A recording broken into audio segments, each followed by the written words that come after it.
everyone. Welcome to Setting the Stage for Positive Performances with Sue Hurwitz. My name is Bea Farrow, and I'm a volunteer with the National Flute Association. The NFA was founded in 1972 as a common ground for flutists to exchange ideas and inspiration. In the years since, it has grown to become one of the world's largest flute organizations, with members from all 50 states and countries across the globe. We invite all of you to become NFA members if you haven't already and take advantage of our year-round benefits, including a subscription to the Flutist Quarterly, borrowing privileges from our sheet music library, discounted instrument insurance, and more. Visit nfaonline.org to learn more and join today. We'd also like to acknowledge that today's online event is made possible with support from our members, our donors, and the Illinois Arts Council Agency. Thank you, and I'll hand it over to Sue Hurwitz. Thank you, Bea. So my idea today, hi everybody. My thought today is that I just would like to share some things I've learned working with clients and with my own experiences, which I'll go into. But if you have anything to add, anything to share, any questions, anything at all, just either raise your hand electronically or go in the chat, and Bea's going to help me with that. I'd love to hear what you have to say and even get in some, we don't have to stay with the script. We can go and have a good conversation. So anything you would like to add, please feel free. So as Bea mentioned, I'm Sue Hurwitz, and I have a life coaching business. It's called Journey to Confidence. And I call it that because I feel as if anytime you work on yourself, it is a journey. And it doesn't all happen one day. It's something that I believe in baby steps. So it's something that you can do step by step towards your goal. So I would say it's an incremental process. And I also think journey to confidence. So I feel as if when you feel uncertain on stage or terrified or whatever way you sort of approach performance or feel about it, that it's really a lot of it is a matter of confidence. And sometimes you just need to kind of work on that confidence, but as I said, little by little, it doesn't all come to you in one day. It's incremental. And I've certainly been through feelings of being scared on stage. And a lot of people, I was just talking to Bea about this, everybody seems to have different sort of symptoms, if you want to call them that, about how you feel if you're scared on stage. And for me, it's the clammy hands and the cotton mouth. Not so much now, knock on wood, but I used to get terrible cotton mouth. So all the things, and it's hard to play the flute when you can't swallow and you have no juices going and your hands are clammy and shaky. It's just really hard to play the flute that way. So, and I don't have to tell you guys that, I'm sure you know. But what helped me was realizing that the audience is really on your side. They are not coming there to criticize you or bring you down or, they're not there with some sort of evil intent. They are there to simply share your music, enjoy hearing you play. And when I realized that, that just changed the whole script for me. That changed everything. And really, that was an epiphany for me. But everybody's different, and what might work for me might not work for you. But that's what I suddenly realized. It seems so obvious to me now, but I suddenly realized that, wait a minute, they're not there ready to throw tomatoes at me. They are simply there to hear my music and enjoy what I have to offer that way. So I wanted to say too, feel free to ask questions, like I said, anytime during the workshop. And also at the end, we can go over any questions that you might have. So, as I said, I want to, I want to talk about first, I think, self-talk when we're involved in performing. And I think that is something that most people end up sort of suffering from, if you want to call it that, because thinking about it, I think an awful lot of people have negative self-talk. And once the tendency is once you get into that mode, then it's very easy to start spiraling downward. And pretty soon you've talked yourself into really feeling badly and really feeling terrified of performing and all the things that go with that. And a lot of it, I think the core of it all is self-talk. So I've included a PDF that can be printed and filled out, which is a record that you can put together of how you feel about what your self-talk is. And actually now, for about 5 or 10 minutes, I'd like to stop, and I'd like to have you make 2 lists. One of what your negative self-talk is, realistically speaking. What do you really say to yourself when you're performing and you're not feeling good about it? And then on the flip side, a list of some positive things that you feel about your playing that you can list as well. So 2 lists, 1 negative self-talk and 1 positive self-talk. So we'll take maybe about 5 minutes for that.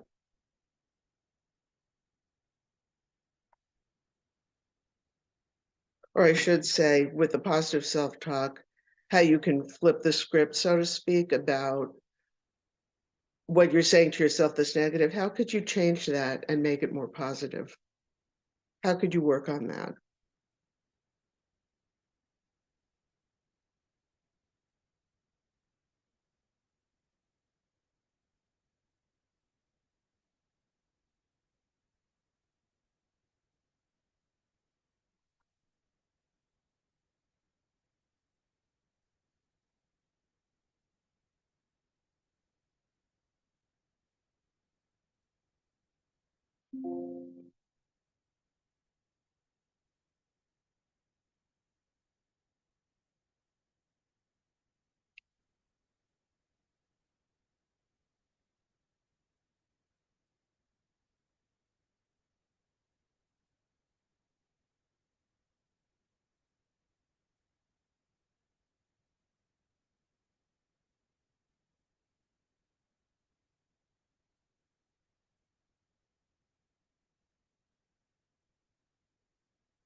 Once you're done with the list, if anybody feels comfortable sharing and telling how you would flip the script on your negative self-talk, please feel free. I'd love to hear what you're thinking.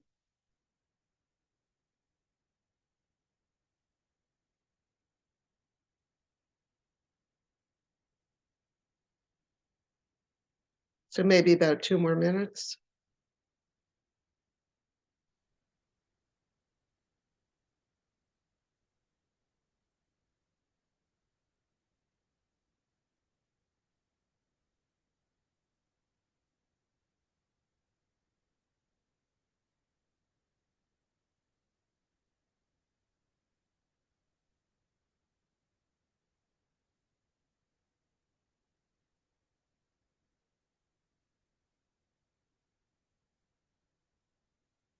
I will say when I used to get horribly nervous about performing, I would not look forward to the performance. I would just be kind of counting down, saying things to myself like, okay, at this time tomorrow, I'm going to be on stage and I don't know how I'm going to feel, but I'm not feeling good right now. And, um, just as anything where you kind of dread it, I just dreaded it. And it's a miserable feeling. it's not fun. And you sometimes wonder why you're even performing, why you're even bothering, that maybe you'd be better off if you played for yourself at home or for your dog or something like that. So as I said, if anybody would like to share what they're thinking about this, please feel free. Looking at the list of negative self-talk, what would you say, just to take it a step further, what would you say it robs you of in your musical life? Because you're taking something that you're taking your talent and you really want to go forward with it. But when you get into that negative spiral, that robs you of the things that you could really enjoy and really benefit from on so many levels.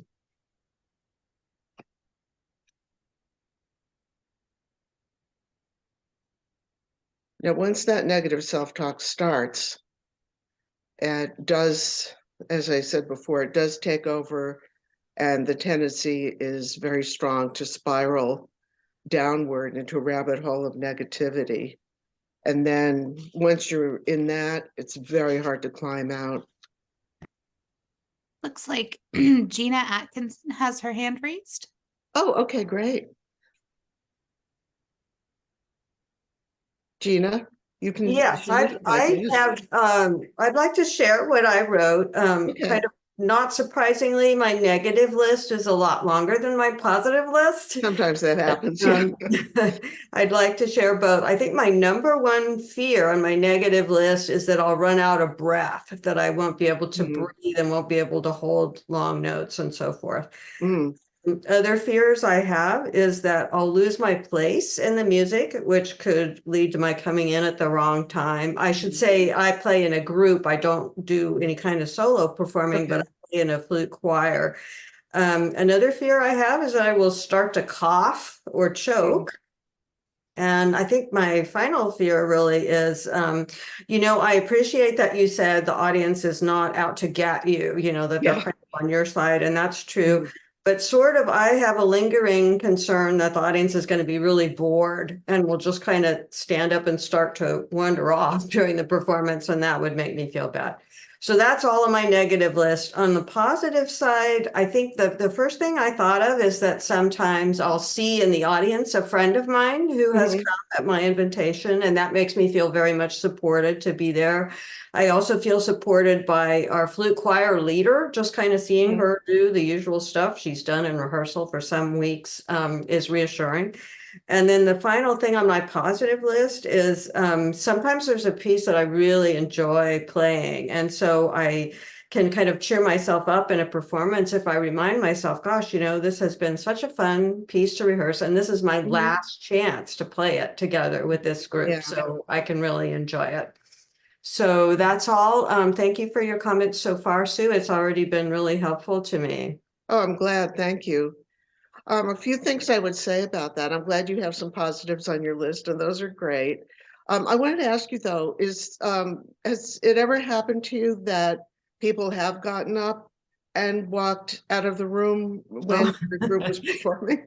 I think not really. I mean, not that I've noticed. In the last little concert that our group performed at a library in December, there was a woman who left because she had a couple of small children who were sort of, fidgeting, but that was different. So no, I can't think of a time when I actually could tell, yes, they left because they're bored and they don't like it. Yeah. So in a sort of way, that's like catastrophizing or borrowing trouble, because and I mean, I think we all have a tendency to do this. I certainly do. But we have a tendency to make up these sort of narratives in our mind. And then we start thinking about it. And then it's starting to become real, even though it's not reality. It's what, you're imagining might take place.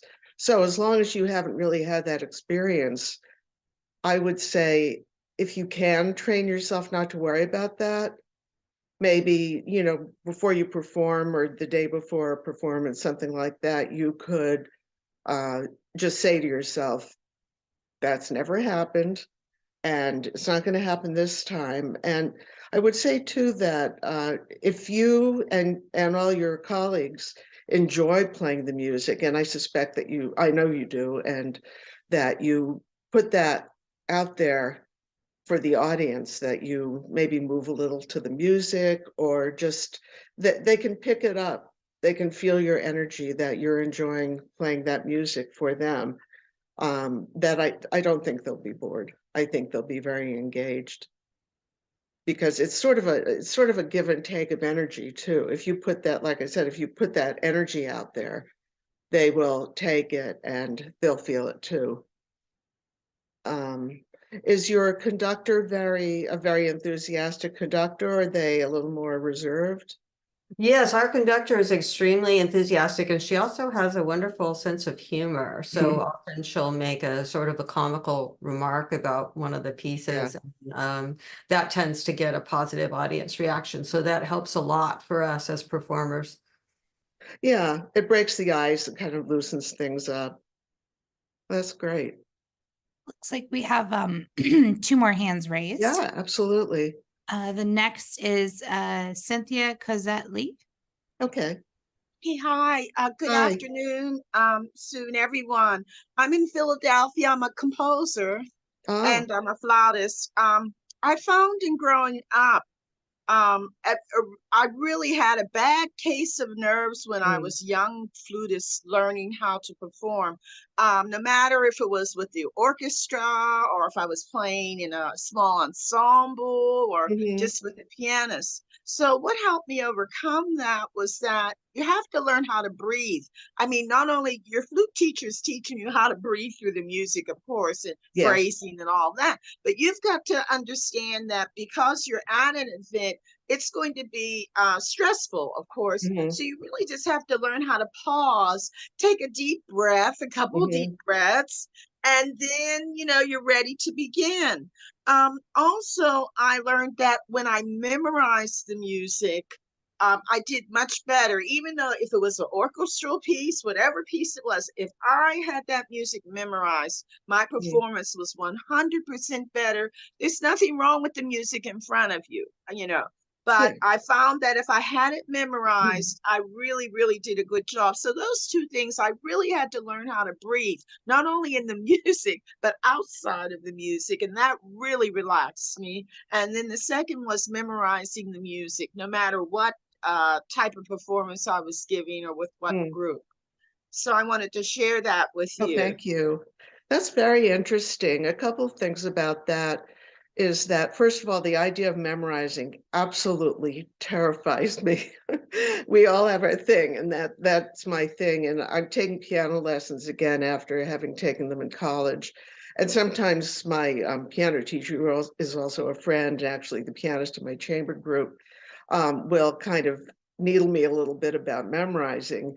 And I feel frozen. I just can't even think about it. So it's interesting that you feel so comfortable with it. We're also different. And that's why I like to get a conversation going, because what works for one person doesn't necessarily work for another, but it's food for thought. And it just makes you think, if I try this, will that work for me?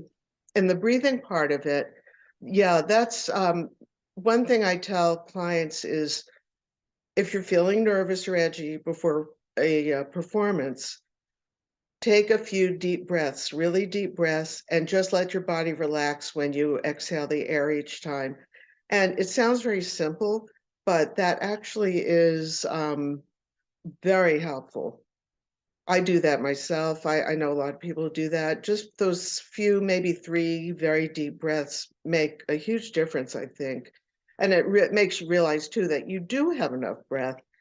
I'm also taking singing lessons, and you would think breathing is something that's just so natural. And of course, we all do it. We all have to do it, or we wouldn't be sitting here. Um, but it's sometimes it's not that simple. And when your performance or something you're doing relies on your breath, it can be kind of off-putting. So Gina, I would say maybe try before a performance to take some of those deep breaths, and just realize you do have enough air. And the other thing maybe you could do is, do you mark your breaths in your music usually? Yes, I do mark breaths, but yes, I agree with you. I can sort of start calming myself down even before we Yeah. begin by taking deep breaths. So thank you, Cynthia, for that reminder too that you brought up. And I also wanted to say, in regard to what you said about memorization, I just recently started doing that just like a week ago. I'm working on a piece now for our next flute choir performance with a very difficult technical passage. That's a solo, actually. And our leader suggested, memorize this. It might help you master the technique of playing that passage. And I thought, oh gosh, that sounds hard, and it is kind of challenging for me to memorize. But there's one particular, just a measure, but it's all 16th notes and it's weird intervals, and it's like really tricky for me to play. And I've just started memorizing it, like I said, and I'm amazed at how it helps the technique. It helps the fingering. It helps those notes just kind of come out quickly. So just in regard, when you said that about helping yourself calm down with memorizing, I thought, well, I've just recently found this other advantage for memorizing, which is that it helps with technique. So I appreciate that maybe there's two things that memorization will help me with. So thank you. Yeah, that's wonderful. Thank you, Cynthia, because that sounds like it's going to work for you, which is great. I would say also, when you mark your music with the breath marks, and I do this too sometimes, is if you need to feel like you need to kind of snatch an extra breath, put a check mark or something else that indicates that, just so you know that you don't necessarily have to make it the 4 measures to your next breath, that you can kind of catch a little breath musically, of course, but somewhere in between that. So that's a little bit of insurance, just to know you can get through it. And let's see, Carolyn. Hi, Hi. I'm from north of New York City in Westchester County. And my stumbling block is just, I think that I want to be perfect.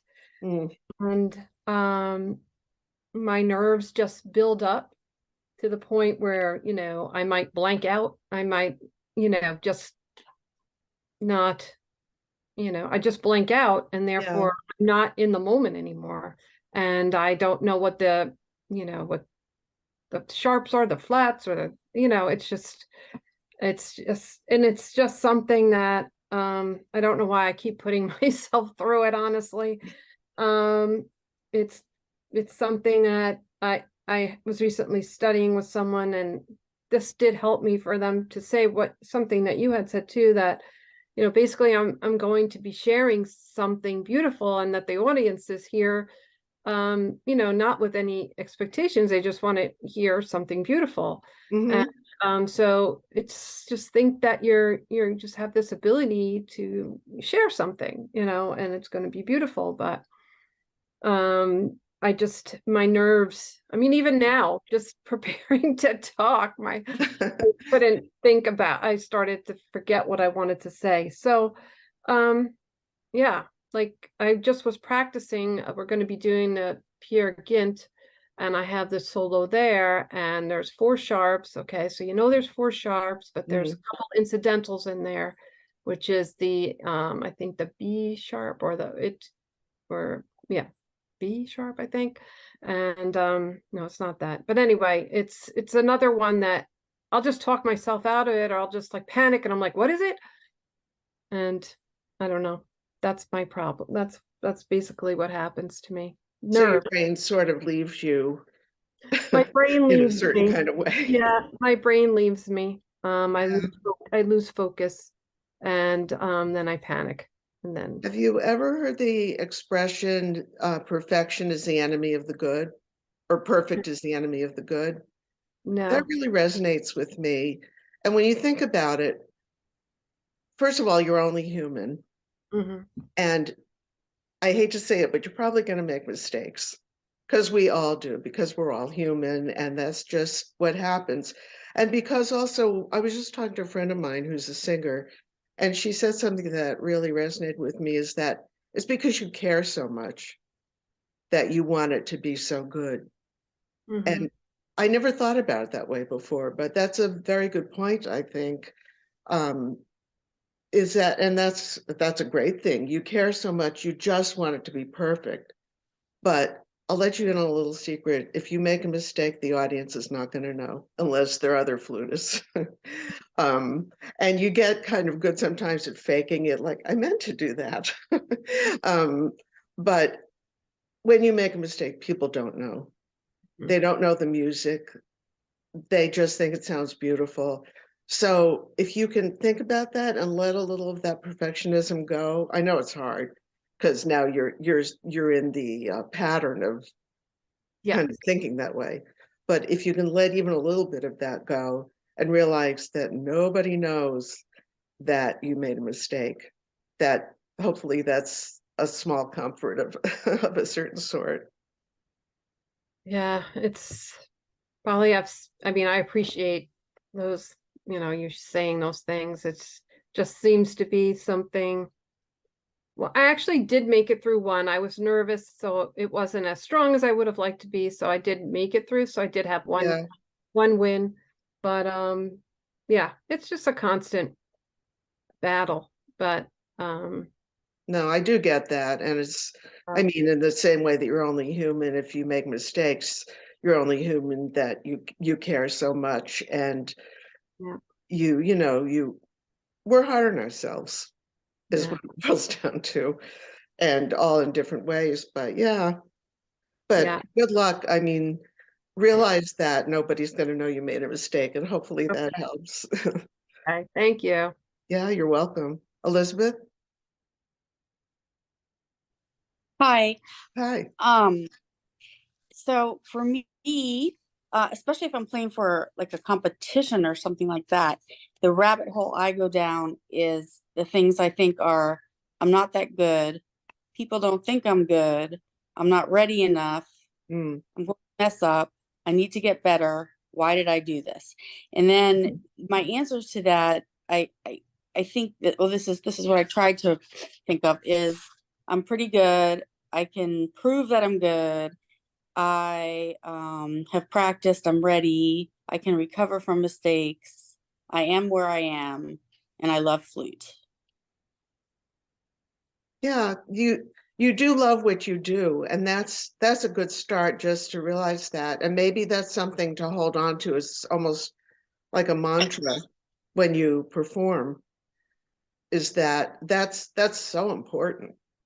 And you will, again, the energy of that will translate to the audience. They can feel that. I'm sure as an audience member yourself, you've been able to pick up on the energy of performer. And sometimes what I don't like in a performance is when somebody's just technical and they don't, there's no feeling to the music.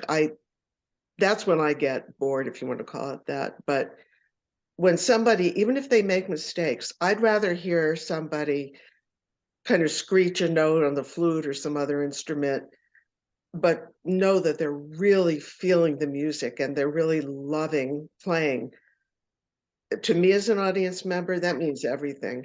If someone's just playing sort of rote, something that they want perfect, but it's not musical, that's, personally as an audience member, that's when they just lose me.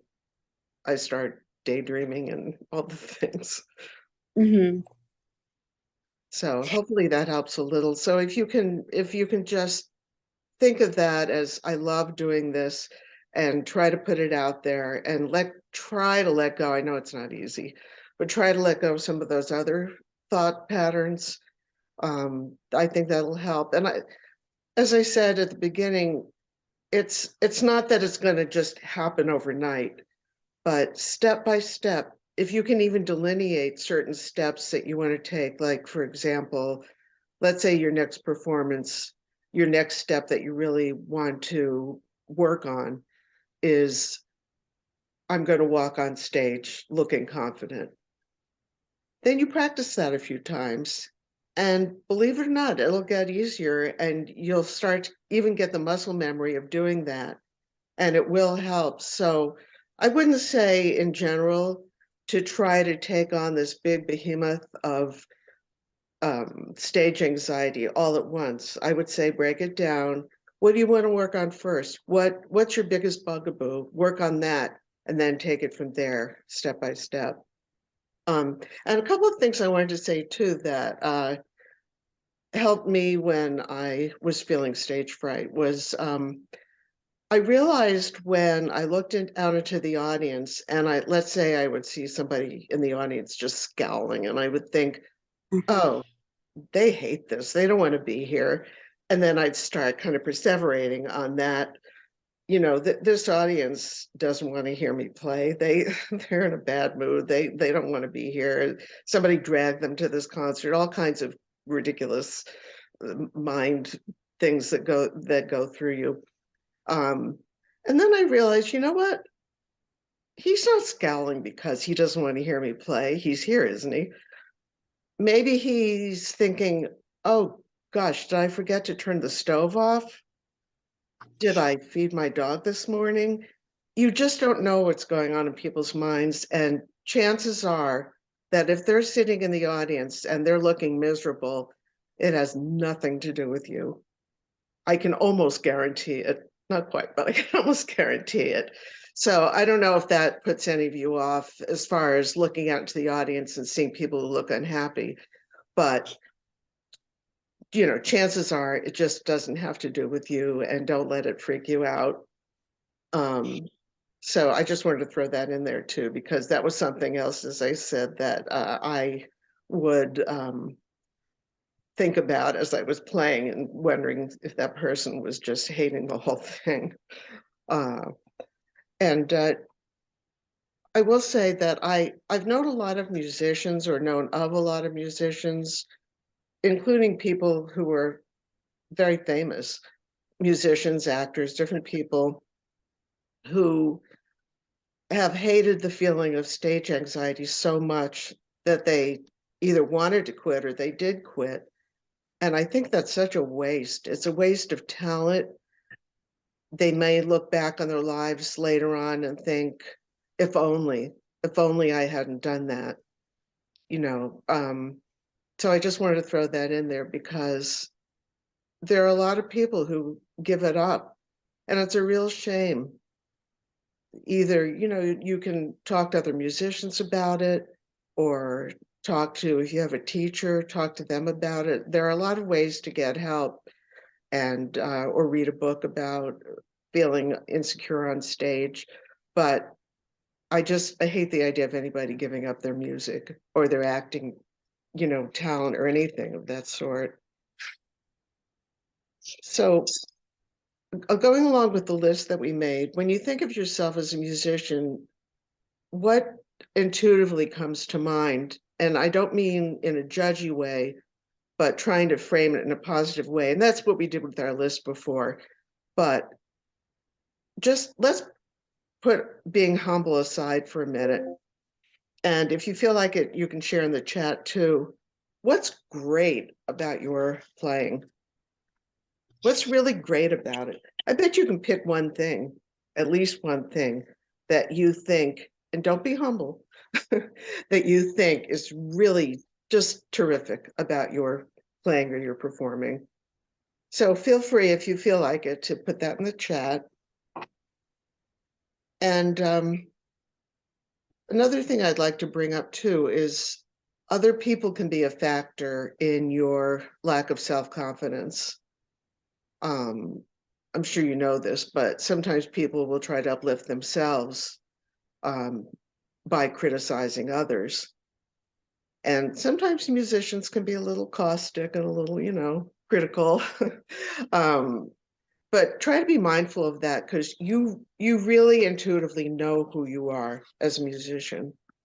And so don't let anyone else tell or discern or tell you, or I guess just don't let anyone else tell you who you are, because you know who you are. And somebody referenced this, I think it might have been Elizabeth, on imposter syndrome, when you're on stage and comparing yourself to others, when in fact, you might have more experience than some of the other people. You might have more talent than some of the other people. But again, we get into this negative spiral of, what am I doing up here? Why am I on the stage with all these great musicians? And you just get in that mind frame. And then again, you start to spiral down and you start to feel less than. You might think that they have some magical abilities that you just don't have. And it's just very important to realize that each musician is an individual and each person has their own talents. And maybe they have a talent you'd like to work on for yourself, but you have talents too. So don't sell yourself short, and don't let anybody else define you, for sure. So let's see. Oh, and I wanted to add to your past failures. We've all had performing experiences where you just left feeling, ugh, that was horrible. I just didn't do my best at all. But your past fails are not predictors of your future success in any way. So don't let yourself get into that sort of pattern. And a lot of these are thought patterns that we get hooked into, and then it's very difficult to get out of them. But think about, for example, a toddler who's learning to walk. And of course they fall, and sometimes they get hurt, but they keep trying. And the thing is that it's not that they're not going to learn to walk, because they are. And the past failures, the past falls don't have anything to do with their ultimate success. So just a little food for thought there. Some of the things that you feel unsure of when you're playing or when you're performing, those are things you can work on little by little when you practice. And again, it doesn't have to be all at once, not at all. But let's say you have problems with 16th notes, for example, maybe playing them evenly. So work on that. Little by little, it'll get better, and it won't need to become something that you are freaked out about. I have a couple of lists that I'd like to share with you, and they're all in the PDFs from this workshop. So one of the things is tips to remember. When you walk on stage, act as if you can model yourself after another musician or an actor or performer who you really like and who looks very confident to you, and try to adapt that body language, because it may not sound like it would, but it will eventually seep into your muscle memory, and it also helps your mindset, because everything is connected, the body, the mind. And if you walk on stage confidently, it will seep into the rest of everything else, including your mind. It's great if you have a focus word you can put on your music to remind yourself to concentrate on one thing that resonates with you. For example, you could write on your music, "Play beautifully." And if that resonates with you and that helps you in your performance, then you have that focus word or that mantra, and you can have it on your music to remind you of that. And that really helps. And as we said before you start playing, take a nice deep breath, and also try to remember what you want the music to say. Just get in that headspace of what you want the music to say, what you really want to communicate to the audience. And that also takes the onus off of you, and puts it more out there, outward towards the audience, what do you want to say to them with your music? And I can't say this enough. Remember, the people in the audience are there to enjoy your playing, not to criticize you. And the only way they're going to know if you made a mistake is if they're another flutist. And they'll understand too, because they probably made a mistake in that same part of the music themselves. And another thing from the PDFs, just to kind of wrap up a little bit, is some of these quotes I made up just through experience and through working with clients, but maybe some of these will resonate with you. And the first one is to live in the moment and don't catastrophize, which I've been guilty of doing myself. Don't borrow trouble, in other words. Changes don't usually happen overnight. So if there's something worth changing, keep things step by step, and that's how improvement will happen. Know your strengths, grow them, develop them, and wear your strengths proudly. And everyone has strengths, so think about that. What are yours, and how can you wear that when you go out on stage? Thinking positively about yourself can significantly help reclaim your life from undermining thoughts. And make a conscious choice to support yourself and talk to yourself as you would talk to someone you admire. I think so often we talk to ourselves in a way we would never talk to anyone else. You know, maybe you made a mistake and you say to yourself, oh, stupid, why did I do that? I know those notes. Haven't we really all done that? But if someone else said that to you, would you be okay with that? So show yourself some grace, be kind to yourself.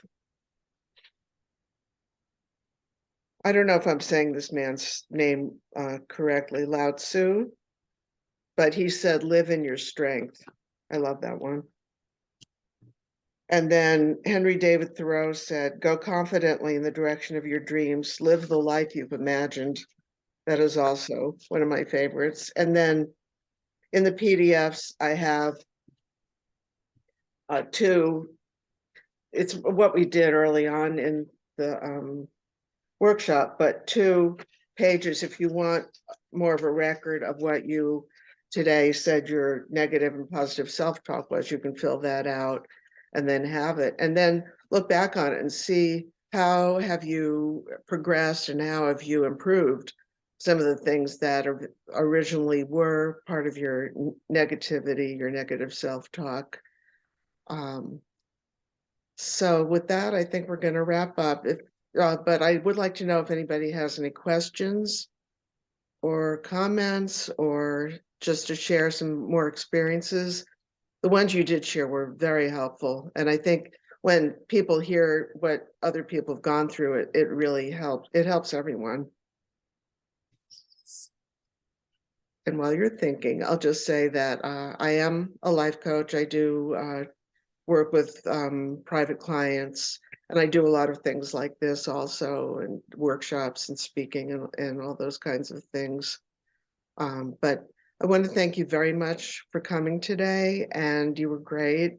And I hope you got something out of this that you can apply to your flute life. So thank you very much. Thank you. Thank you. Thank you.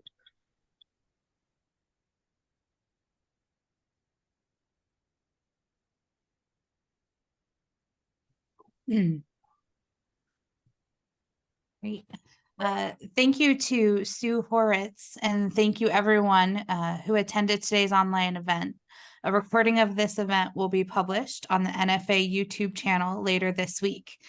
If you'd like to see the schedule of our upcoming online events, visit nfaonline.org/events. To learn about other news and events, be sure to follow us on social media at NFA Flute, or visit our website at nfaonline.org. Thank you again.